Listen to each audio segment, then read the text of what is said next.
Namaste. Welcome to the Hindu Dharma Basics and Beyond podcast, a podcast that gives you authentic knowledge covering broad topics on Hinduism, the ancient Vedic wisdom.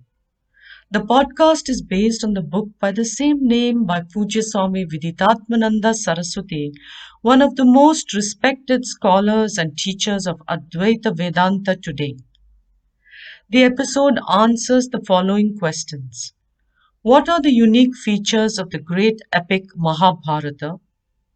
When was the Mahābhārata first recited? What does the Mahābhārata describe? What is the most important learning from the Mahābhārata?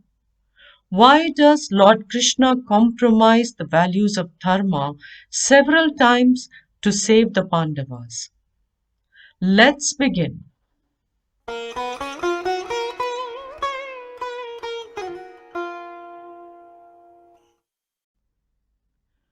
What are the unique features of the great epic Mahābhārata?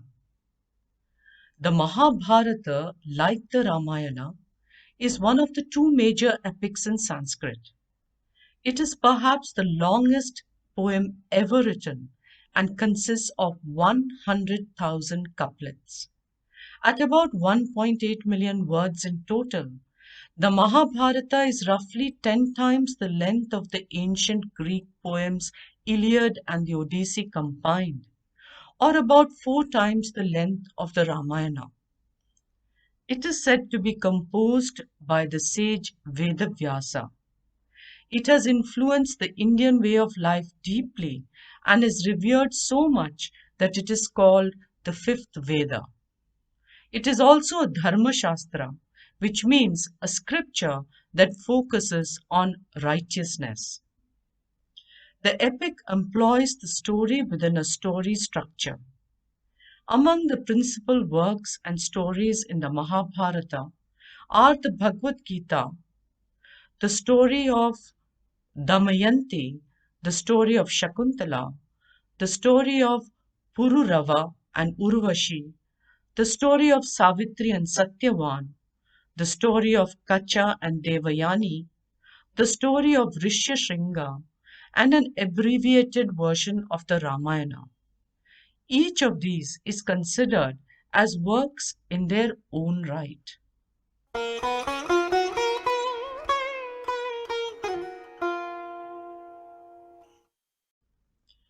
When was the Mahābhārata first recited? Mahābhārata is said to have been first recited at Takshashila by the sage Vaishampayana, a disciple of sage Vedavyasa. It was recited to the king Janamejaya, who was the great grandson of the Pandava prince Arjuna. This was when King Janamejaya was conducting the Sarpasatra. Many years later, the story is recited again by Ugrashrava Sauti, a disciple of sage Vedavyasa, to an assembly of sages who were performing the 12-year yajna for King Shaunaka Kulapati in the Naimisha forest.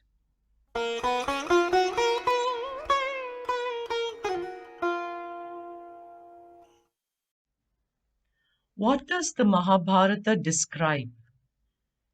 The Mahābhārata narrates the struggle between two groups of cousins in the Kurukshetra war. The fates of the cousins, the Kauravas and the Pandava princes, and their successors. It describes what the Pandavas, the 5 sons of King Pandu, had to endure in order to follow righteousness. They underwent great suffering because of the injustice done to them by their own cousins, the Kauravas. The conflict between them culminates in the Battle of Kurukshetra, the great war of the Mahābhārata.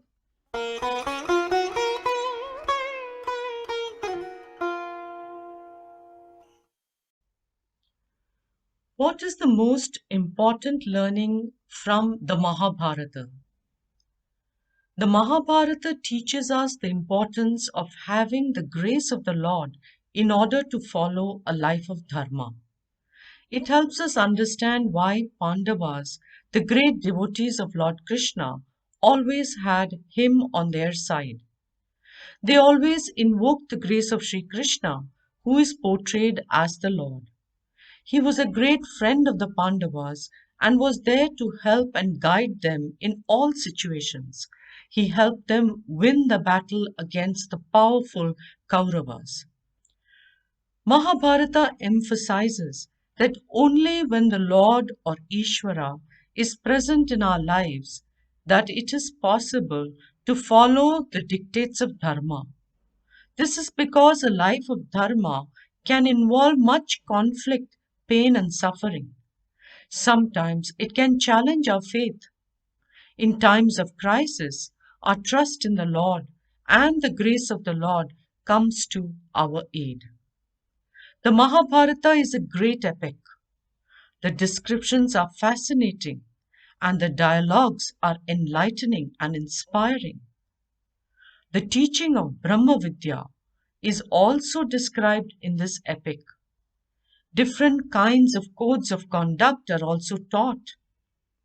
This work has a tremendous impact on the lives of Hindus who continue to take lessons from this epic even today.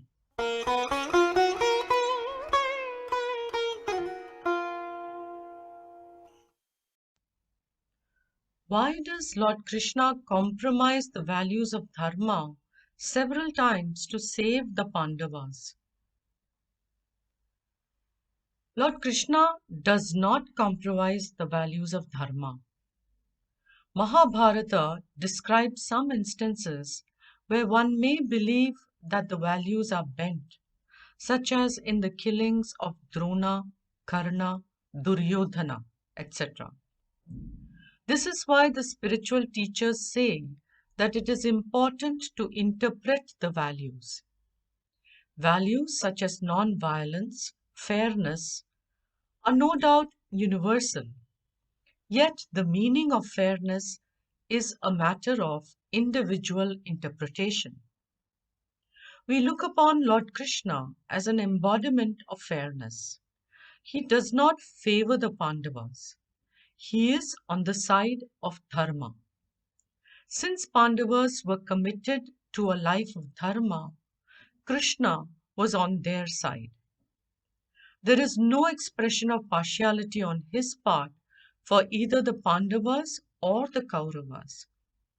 However, the basic law of cause and effect is that good actions beget good results and wrong actions beget unpleasant results. Thus, in the long run, living a virtuous life results in success and happiness, while a life lived in violation of Dharma results in suffering and defeat. This is the fundamental law.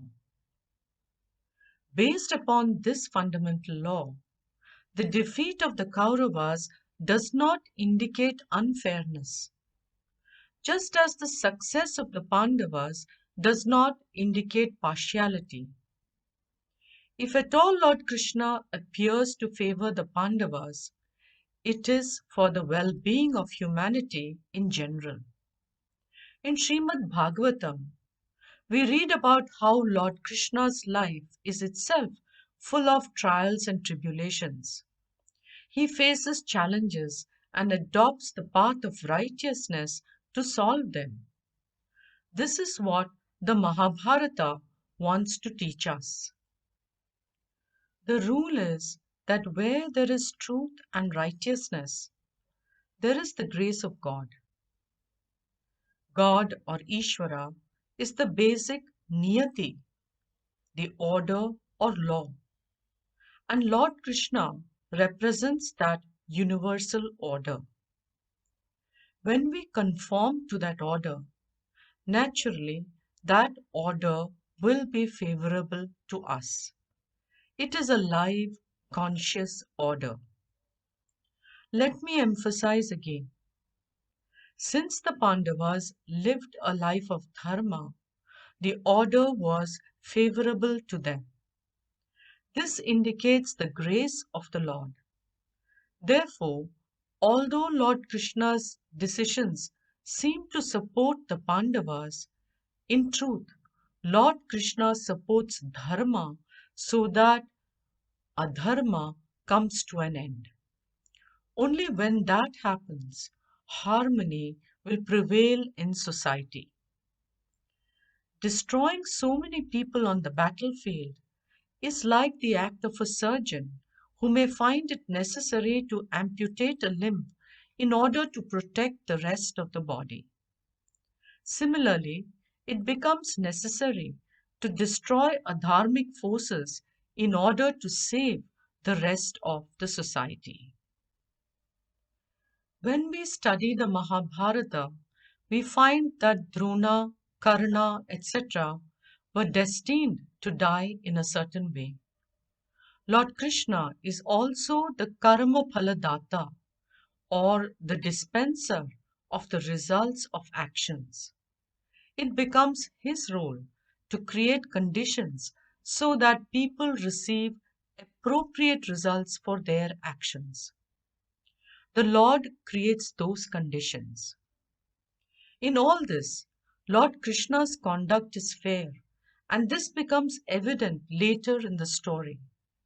Abhimanyu's child is killed while still in the mother's womb, and there is great sadness.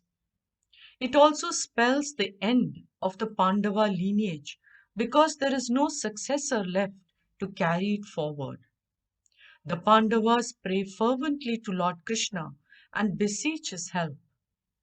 At this point, Lord Krishna declares that if indeed there was no partiality or cruelty in his mind towards either of the parties in the battle of Kurukshetra, the child would come back to life. Just as he says this, the child comes alive again and is named Parikshit. This incident is a reference to the Lord's fair conduct towards all in the story. The epics show us how the values were actually practiced in various situations by the many characters in the stories. We have to understand the spirit behind these stories and learn from them so that we may apply that learning to our own particular situations. I hope you enjoyed this episode.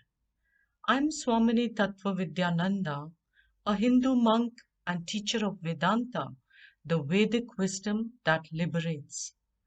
Do write to me at hindudharmabasics@gmail.com if you have any questions about what was shared in this episode.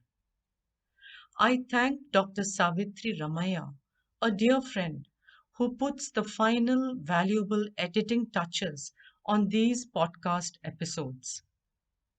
In our next episode, we will either explore some lessons we can learn from the Mahābhārata or move on to our next topic covering some aspects of the Bhagavad Gita. We end with a prayer, Asatoma Sadgamaya, Tamasoma Jyotirgamaya, Mrityorma Amritam Gamaya, Om Shanti Shanti Shanti. Satyameva Jayate. Truth alone conquers.